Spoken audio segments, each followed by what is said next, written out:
all these intelligence tests, whatever we had tried to understand, let it be the Stanford Binet or the Wessler's Preschool or the COGAT test. How effective is this, or how reliable is this, or how valid is this? Do you think all are reliable, all are valid? It's reliable, it's valid. How many of you say yes? How many of you say yes? Forget about 100%, forget about 80%. Is it reliable? Is it valid? To some extent, yeah. As she said, maybe 100% we can't say, yeah, this is it.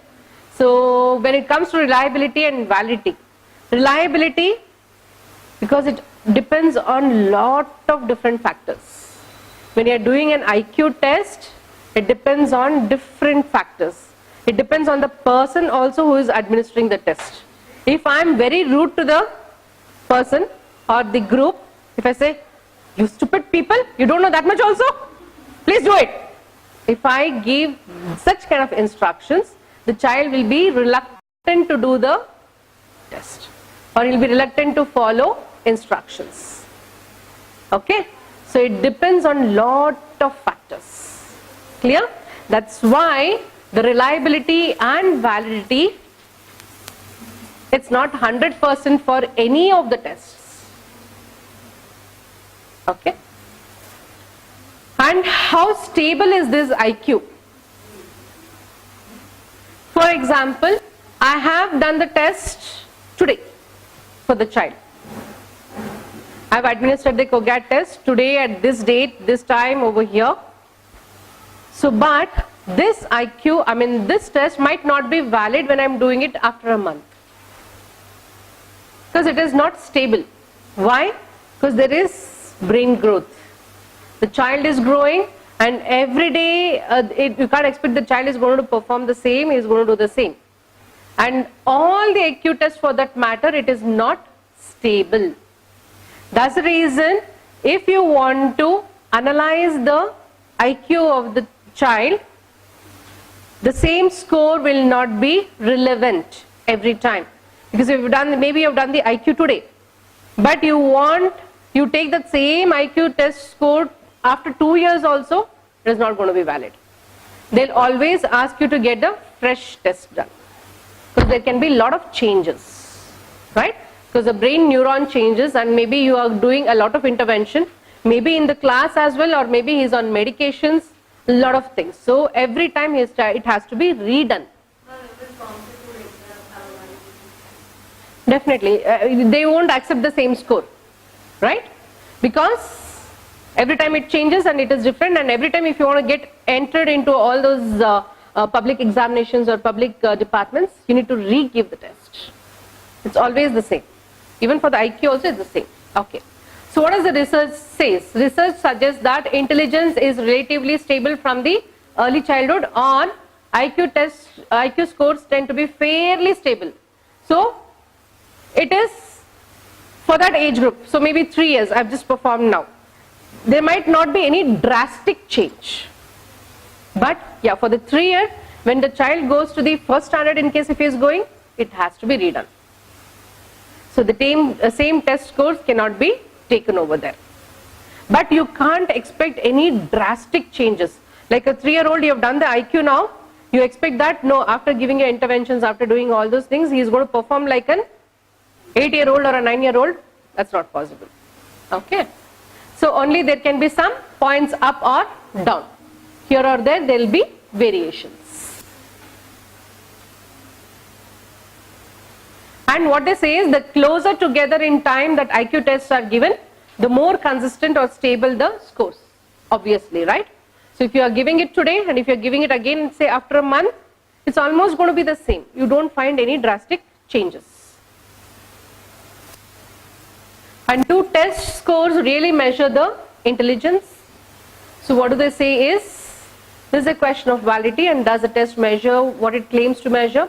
Most test developers argue that their tests are valid measures of intelligence by showing that test scores are related to children's grades in school.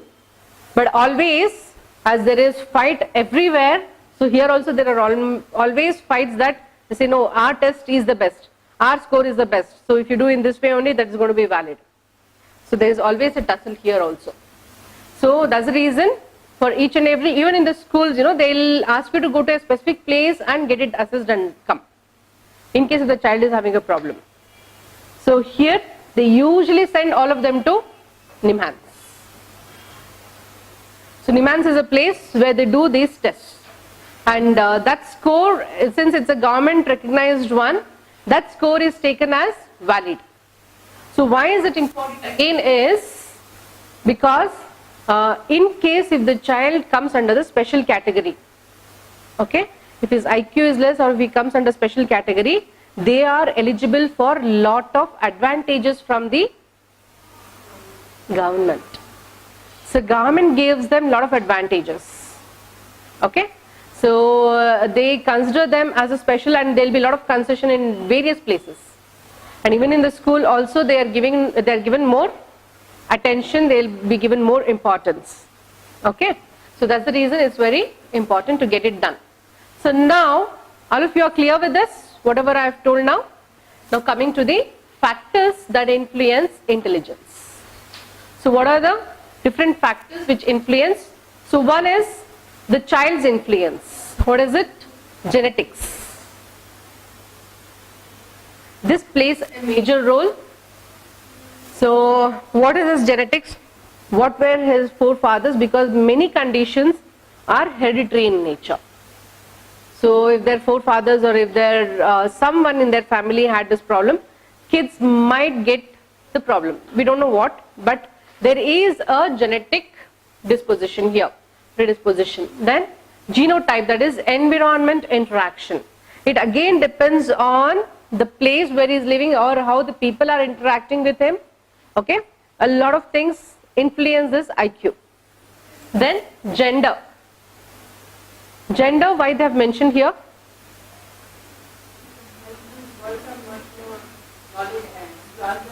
Nowadays it has become right. Girls are, I mean, it's become like that. Girls are having, they are scoring more in the when it comes to the academics when compared to boys. So there is some gender variation. That's what they say, but it all depends actually. Okay. But what I have observed is, yeah, definitely girls are doing good. I'm not saying the other way. So, but boys, if they concentrate, they perform much better than the girls. So only thing is they do have lots of other different options. So that's the reason they don't concentrate. Okay. Anyways, so the immediate environment's influence. So one is family environment and the school environment. So family, how they are interacting with the child, so how they are handling the child. So a lot of family aspects come over here. So abusing or some family issues or some family problems. So that's going to directly influence the performance of the child. Okay. Environment again, school environment. Maybe the child doesn't like the teacher, so he's not going to learn at all. So it's not like maybe his IQ is less, because he doesn't like the teacher, he's not going to have interest in that subject, right? Or he doesn't like the school at all, they're forcing him too much, they're just making them bookies, so no general knowledge at all. So all those influences the IQ. Then society's influence. One is poverty, race or ethnicity. So poverty, though the child is having normal IQ, but he is not getting that opportunity to go to the school, right? And race or ethnicity, in some of the culture, like they are not supposed to be educated. Some of the Muslim communities also they do have, and some of the other communities also they say that kids should not learn, they shouldn't go out for studying, especially the women, right? So a lot of things influence this IQ or intelligence. So this is the end of this chapter. So that's IQ. I just took this quote, it was very nice. The hands are the instruments of man's intelligence. This was told by Maria Montessori. Okay. And this another one, an umbrella cannot stop rain, and I think ma'am has already updated this. but makes us stand in rain. Confidence may not bring success, but gives power to face any challenges in life. So I thought I'll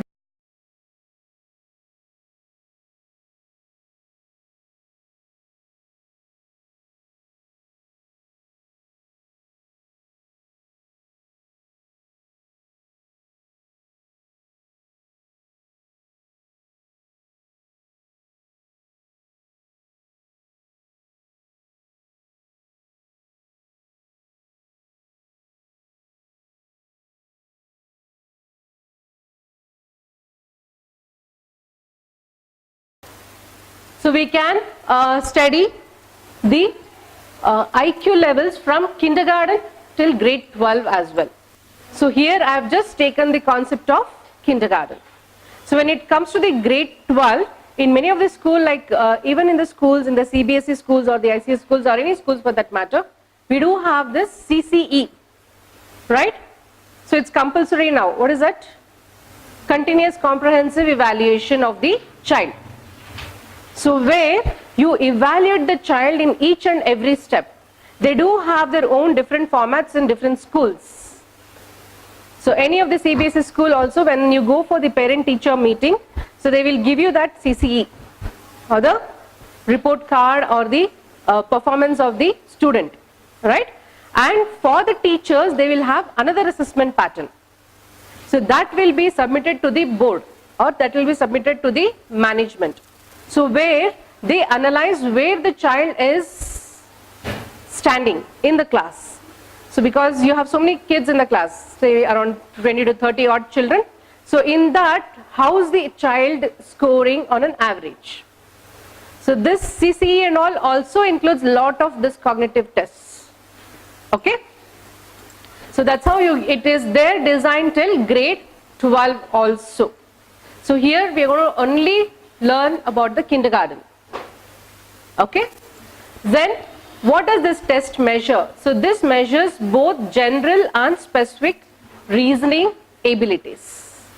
So one is in general, okay, and specific reasoning abilities. When you give them a puzzle, so he's going to say like, okay, why was this so? He comes out with answers and he substantiates his work, whatever he has done is right or wrong. Okay? So one is general reasoning ability and specific reasoning abilities. Then these abilities are assessed in 3 Kogat batteries.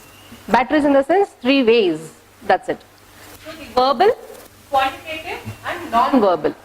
So one is verbal. Verbal in the sense what?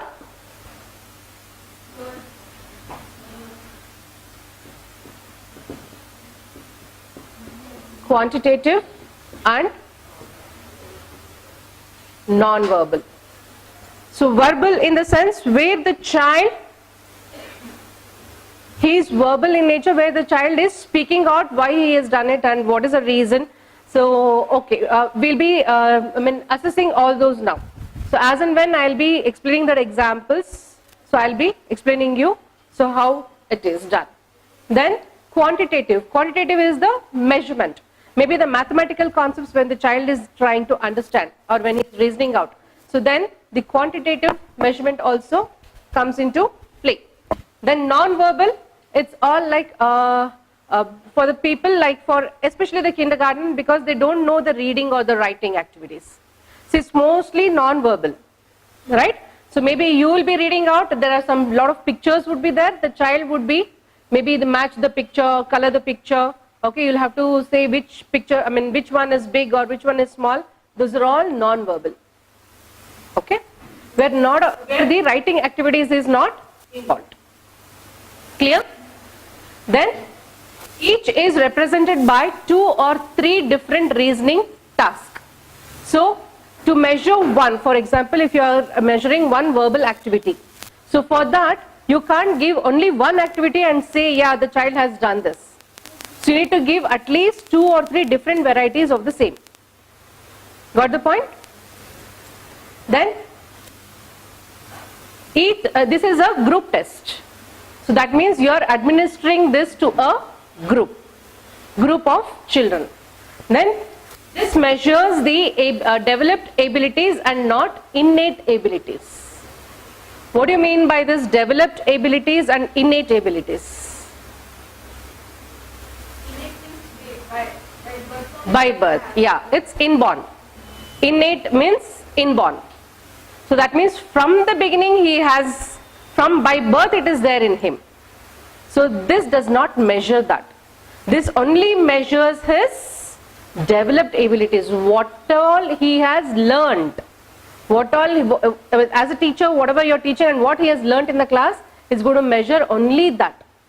It is not going to measure his inborn characteristics or inborn brain development pattern. It's not going to measure that.